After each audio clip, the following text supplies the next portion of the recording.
Hello students, welcome to Bind Edutech class.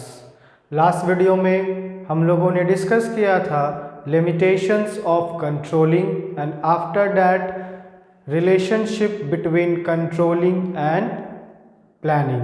तो controlling and planning में relationship क्या है उसमें हम लोगों ने 3 पॉइंट्स डिस्कस किया था।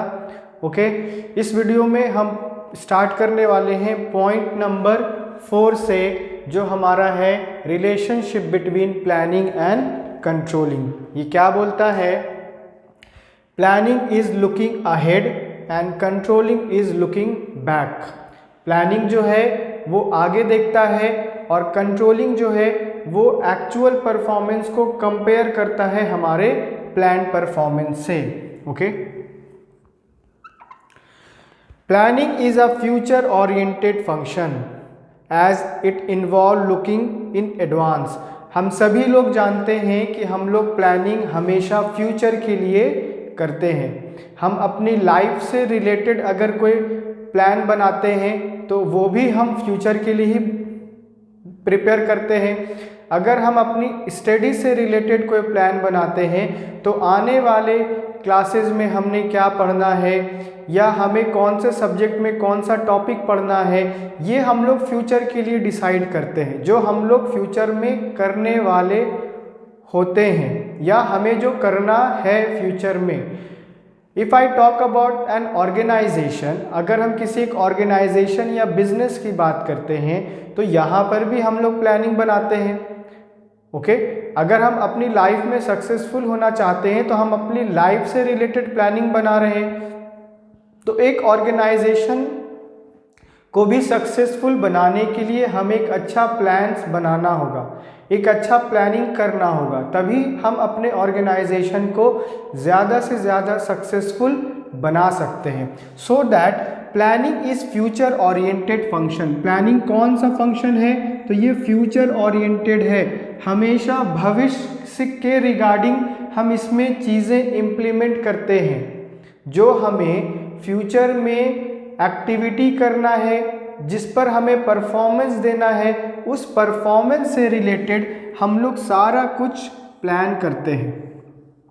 ओके, कैसे करना है, क्या करना है, किसके साथ करना है, किन रिसोर्सेस के साथ हमें करना है, ये सारा कुछ हम कहाँ प्रिपेयर करते हैं?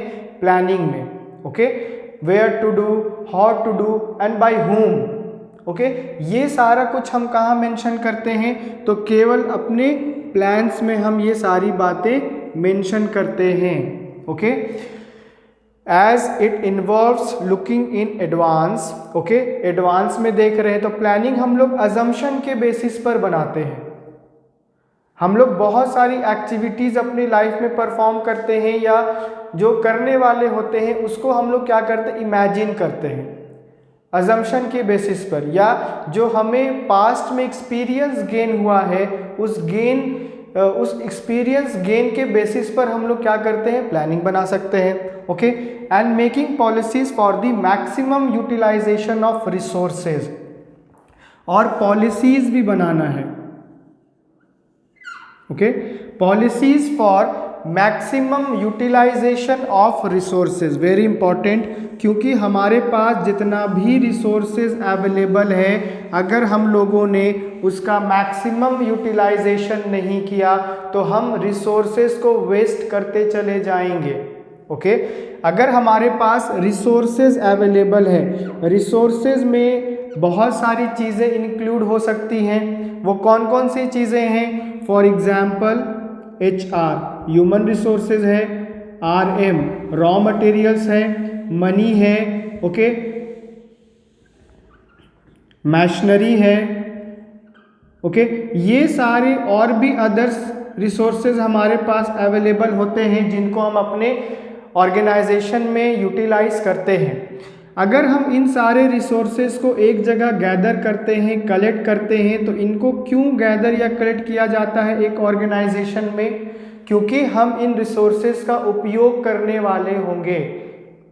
हमें इन रिसोर्सेज को यूटिलाइज करना है, यूज़ करना है, तब जा कर के हम अपने ऑर्गेनाइजेशन के पर्पस को पूरा कर पाएंगे। हम अपने ऑर्गेनाइजेशन को तभी सक्सेसफुल बना पाएंगे जब हम उसके ऑब्जेक्टिव को पूरा कर पाएंगे। इस्टेब्लिश करने का जो पर्पस था उस पर्पस तक हम रीच कर पाएंगे, उस गोल तक हम रीच कर पाएंगे। और गोल तक रीच करने के लिए हमें इन सारे रिसोर्सेज को ऑप्टिमम यूटिलाइजेशन करना है और मैक्सिमम यूटिलाइजेशन इन सारे रिसोर्सेज का करना है। यूटिलाइजेशन दो तरीके से हम कर सकते हैं। फॉर एग्जाम्पल, एक तो हमें क्या करना है, मैक्सिमम यूटिलाइजेशन करना। मैक्सिमम मतलब कि हमने इन रिसोर्सेज का भरपूर उपयोग किया, हमारा जो पर्पस था हमने उसे पूरा किया। दो पॉइंट और अगर हम इसमें ऐड करते हैं, एक हमारा आता है अंडर यूटिलाइजेशन और एक हमारा आता है ओवर यूटिलाइजेशन। अगर हम लोगों ने अंडर यूटिलाइजेशन रिसोर्सेज का किया तो इसमें भी हमें लॉस होगा। अगर हमने ओवर यूटिलाइजेशन किया इसमें भी हमें लॉस होगा। अगर हम बात करते हैं पहले अंडर यूटिलाइजेशन ऑफ रिसोर्सेज की, उसमें हम अगर ले लेते हैं केवल रॉ मटेरियल्स के बारे में। ओके, रॉ मटेरियल्स के बारे में पहले बात कर लेते हैं। तो रॉ मटेरियल्स को अगर हमने अंडर यूटिलाइज किया, क्या हमारा प्रोडक्ट अच्छा बन पाएगा? बिल्कुल भी नहीं बन पाएगा। हमें अगर अपने स्टैंडर्ड तक रीच करना है या प्रोडक्ट की क्वालिटी को मेंटेन करना है या बेटर से better quality of product produce करके देना है, तो उसके लिए हमें fine quality of raw material use करना पड़ेगा।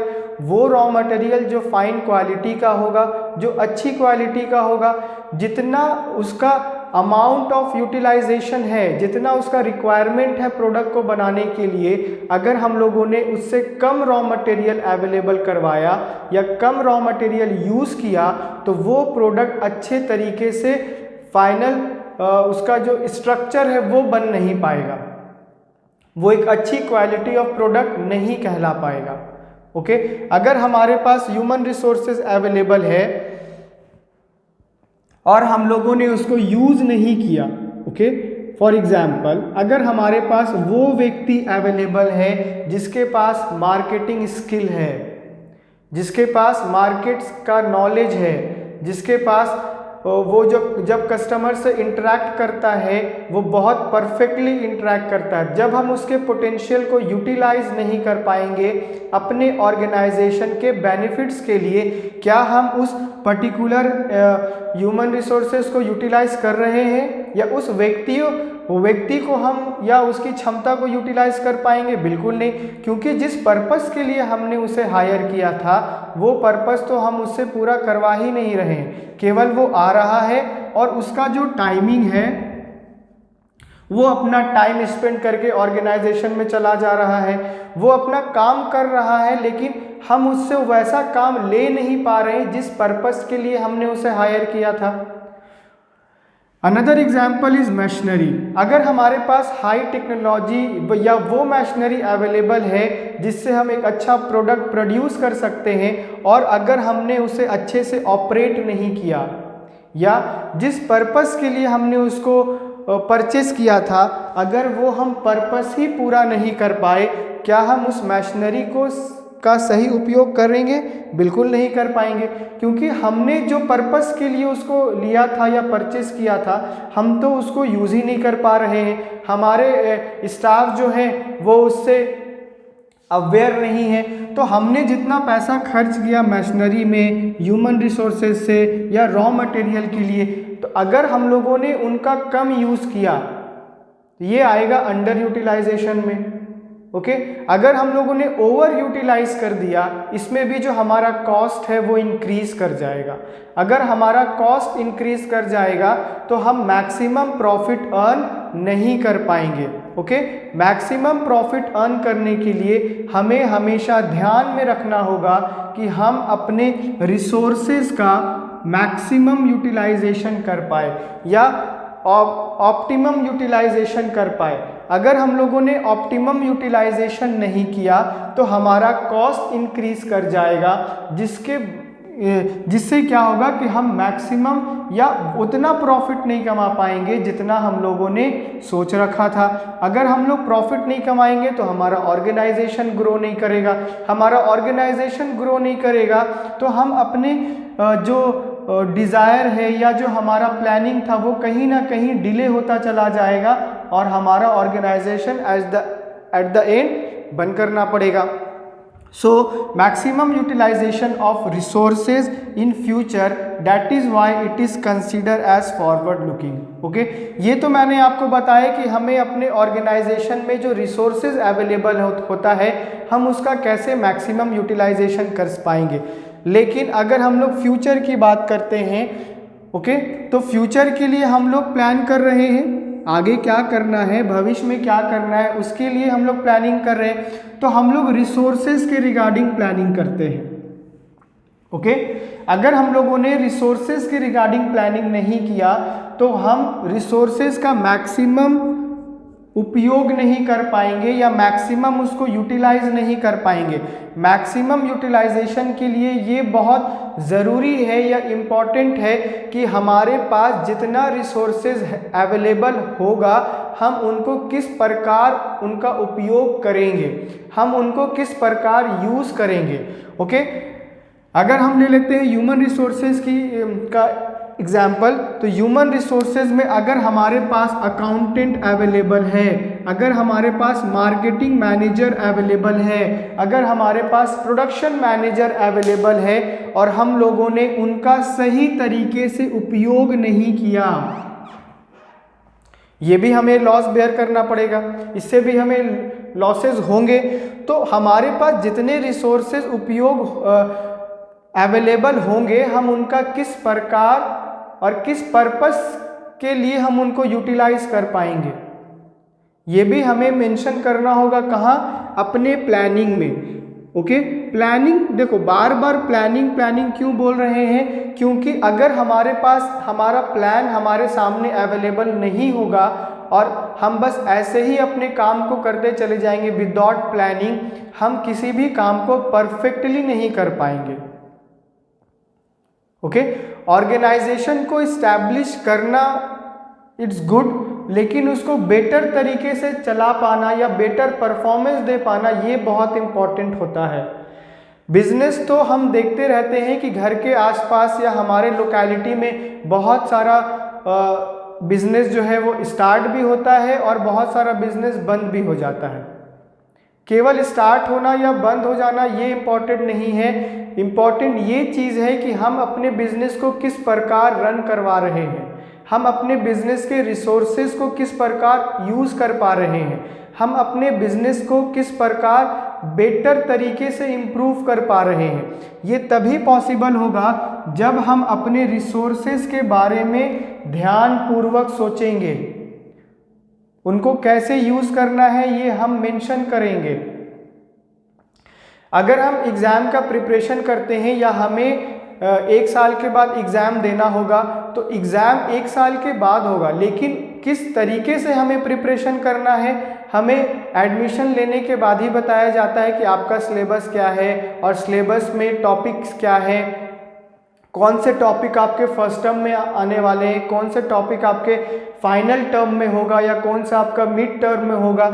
ये सारा कुछ अगर सिलेबस हमारे पास क्लियर नहीं होगा, क्या हम अपने आप को अच्छे से इंगेज कर पाएंगे स्टडी में? बिल्कुल नहीं। हमारे पास वास्ट सिलेबस हो जाएगा और हमें समझ नहीं आएगा कि कौन से टर्म में हमें कौन सा टॉपिक पढ़ना है।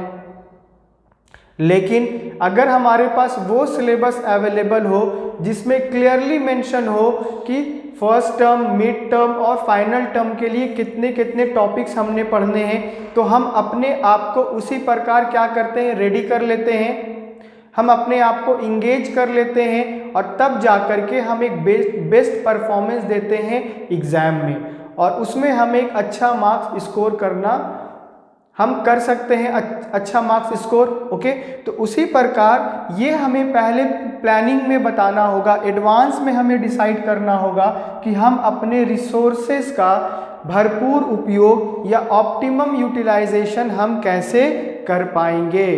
तो यहाँ पे हमारा पॉइंट क्लियर है कि प्लानिंग जो है वो फॉरवर्ड लुकिंग फंक्शन में इंक्लूड होता है, वो हमेशा फ्यूचर से रिलेटेड प्लानिंग होता है उसमें, और फ्यूचर में हमें क्या करना है, किस प्रकार करना है, किनके माध्यम से करना है, वो सारी बातें हम लोग इसमें मेंशन करते हैं। Okay, next, in controlling we look back to the performance which is already achieved.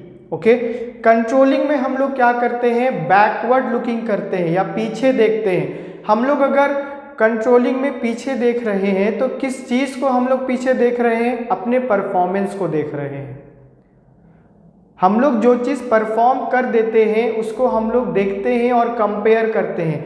अब किस चीज़ से कंपेयर करेंगे, जो चीज़ हम लोगों ने पहले ही प्लानिंग में मेंशन कर दिया है। ओके, या एक अपना स्टैंडर्ड बनाया है, performance which is already achieve by the employees and compare it with the plans. Okay, अगर हमारा एक ऑर्गेनाइजेशन है तो उसमें हमें बहुत सारी एक्टिविटी परफॉर्म करनी है। अगर बहुत सारी एक्टिविटी परफॉर्म करनी है तो उन एक्टिविटीज़ को हम कैसे एनालाइज कर पाएंगे, उन एक्टिविटीज़ के बारे में हम कैसे जान पाएंगे, या उन एक्टिविटीज़ का जो मकसद है वो किस तरीके से हम पूरा कर पा रहे हैं, वो कितने % हम अचीव कर पा रहे हैं, ये हम कैसे पता लगा पाएंगे, जब हम कंपेयर करेंगे। ओके, जब हमारे एम्प्लॉयज़ हमारे ऑर्गेनाइजेशन में परफॉर्मेंस देते हैं, जब वो एक्टिविटीज़ को परफॉर्म करते हैं, तो ये एक बॉस का या ऑनर का रिस्पॉन्सिबिलिटी होता है कि वो अपने एम्प्लॉयज़ के परफॉर्मेंस को इवैल्यूएट करे। ओके, उन्हें टाइम टू टाइम कंपेयर करे अपने प्लान से। हम लोगों ने जो प्लानिंग बनाया है उस प्लानिंग को या उस प्लान्स को हम लोग अगर एक्चुअल परफॉर्मेंस से कंपेयर नहीं करेंगे तो हम फाइंड आउट नहीं कर पाएंगे कि हम लोग कितने % अपने प्लान्स को इम्प्लीमेंट कर पाए हैं और कहाँ पर हमारा डीमेरिट पॉइंट हो गया, या कहाँ पर हम लोगों ने बहुत सारी गलतियाँ की हैं और उस गलतियों को हम कैसे सुधार सकते हैं। If there are deviation in actual and standard performance, अगर हमारा परफॉर्मेंस में डिफरेंसेस आता है, कब हम डिफरेंसेस फाइंड आउट कर पाएंगे, जब हम कंपेयर करेंगे। कंपैरिजन के टाइम पर हमें पता चलेगा कि हमने जो एक्चुअली परफॉर्म किया और जो हमारा एक स्टैंडर्ड ऑफ परफॉर्मेंस था, अगर दोनों में डिफरेंसेस है, दोनों अगर सिमिलर नहीं है, तो हमें वहां पर रीजन फाइंड आउट करना पड़ेगा। ओके, और output then controlling function make sure that in future actual performance matches with the planned performance. हम जब रेक्टिफाई करते हैं तो उस चीज को हम दोबारा फ्यूचर में रिपीट नहीं करेंगे, है ना। कंट्रोलिंग यही बोलता है कि आप जब कंपेयर करोगे तो आपको रीजन मिलेगा, आपको कारण मिलेगा, वो जो डिफरेंसेस है उस पॉइंट को आप पकड़ोगे और उस पॉइंट को आप रेक्टिफाई करोगे, यानी उसको उस एक्शन को करेक्ट करोगे। जो हम लोगों ने परफॉर्मेंस दे दिया है, अगर उसमें डिफरेंसेस है हमारे प्लान के हिसाब से, अगर हम लोगों ने अच्छा परफॉर्मेंस नहीं दिया और हमें रीज़न मिल गया है, तो उस रीज़न पर हम लोग काम करेंगे, करेक्टिव मेजर्स को हम लोग इम्प्लीमेंट करेंगे, करेक्टिव एक्शंस लेंगे कि ये चीज़ फ्यूचर में दोबारा रिपीट नहीं हो।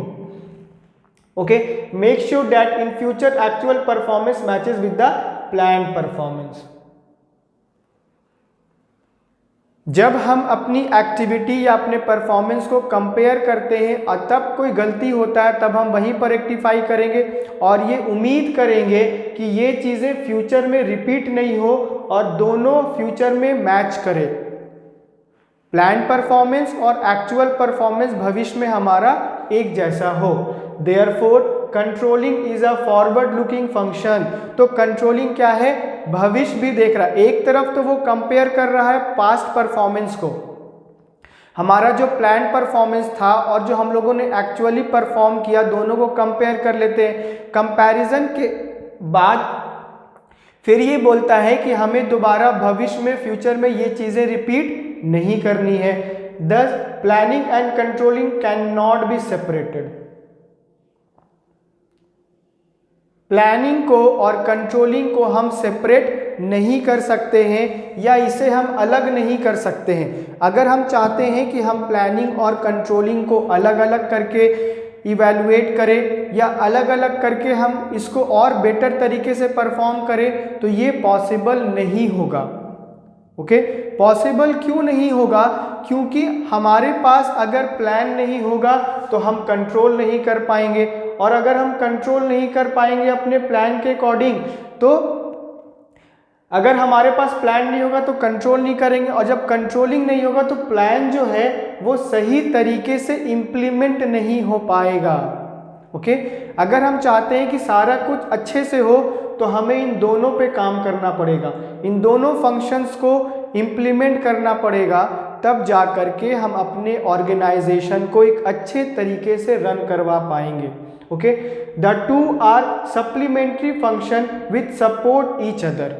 दोनों क्या है? एक दूसरे को सपोर्ट दे रहा है, दोनों एक दूसरे को सपोर्ट दे करके एक ऑर्गेनाइजेशन को बेटर परफॉर्मेंस देने पर इंस्पायर कर रहा है या उसे हेल्प कर रहा है for each other for successful execution of both the function. दोनों फंक्शन अच्छे तरीके से एग्जीक्यूट हो पाए।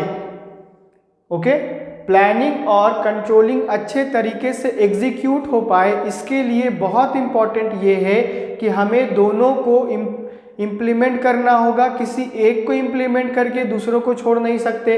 और both the function planning makes controlling effective. Okay, planning controlling को क्या बनाता है? इफेक्टिव बनाता है।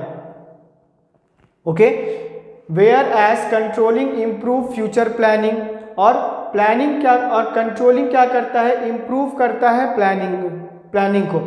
प्लानिंग ने क्या किया? कंट्रोलिंग को इफेक्टिव बनाया। कैसे बनाया? अगर हमारे पास पॉलिसीज है, हमारे पास एक लॉ है, ओके, कानून है, तो उस कानून को अगर हम इम्प्लीमेंट करते हैं तो उसी के अकॉर्डिंग हम क्या करते हैं? कंट्रोलिंग करते हैं। अगर हमें ट्रैफिक रूल्स के रिगार्डिंग कोई एक्शन लेना है या हम चाहते हैं कि जो ट्रैफिक रूल्स हमने बनाए हैं उसको हमारे सिटीजन्स फॉलो करें, गवर्नमेंट ने अगर ट्रैफिक रूल्स बनाए हैं तो वो चाहता है कि हमारे जो सिटीजन्स हैं वो उसे फॉलो करें।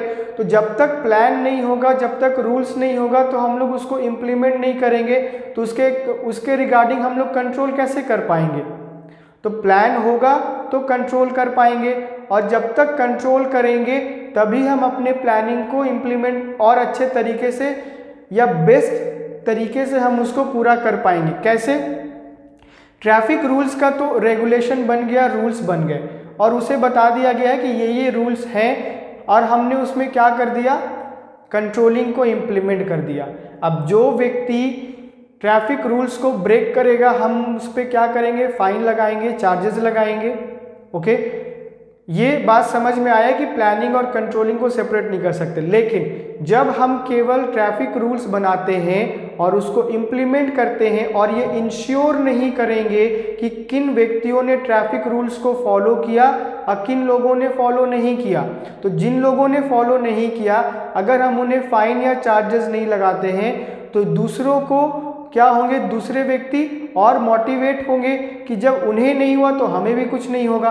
तो यहाँ पर केवल रूल्स बना देना या केवल प्लानिंग को बना देना ये इम्पॉर्टेंट नहीं होता है। इम्पॉर्टेंट ये है कि हम दोनों को परफेक्टली इम्प्लीमेंट करें। ओके, दोनों फंक्शंस पर हम अच्छे से काम करें।